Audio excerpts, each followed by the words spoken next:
శ్రీరంగమంగళనిధిం కరుణానివాసం శ్రీవేంకటాద్రిశిఖరాలయకాలమేఘం శ్రీహస్తిశైలశిఖరోజ్వల పారిజాతం శ్రీశం నమామి శిరసా యదుశైలదీపం.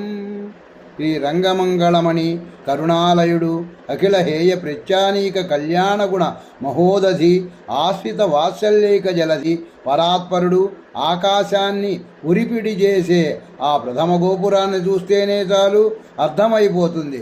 ఆ పరమపదనాథుడే మనలను వదలలేక భూమిపై నివాసం ఏర్పరుచుకున్నాడని, మన కోసమే వచ్చి వేంచేశాడని. రంగడంటే ఇష్టం లేని వారెవరు?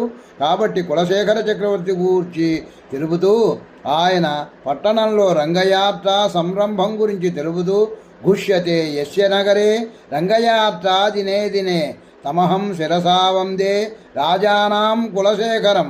రాజైన కులశేఖర వైభవాన్ని రంగవైభవంతోనే ముడిపెట్టి చెప్పారు. రంగడే దైవం పొంగలే ప్రసాదం అంటూ ఒక నానుడి. రంగడంటే ఇక్ష్వాకుల తిరువారాధన, పెరియ పెరుమాళ్ పెద్దాయన అని చెప్పుకుంటాం. ఈ రంగనాథుడు ఎవరినీ సంహరించలేదు, వేరే ఏ అవతారమూ ఎత్తలేదు, ఏ గీత చెప్పలేదు, ఏ బాధ పడలేదు. అన్ని అవతారాలు ఆయనవే. ఉదర్శనం రంగనాథుడిదే. రంగడంటే రంగడే.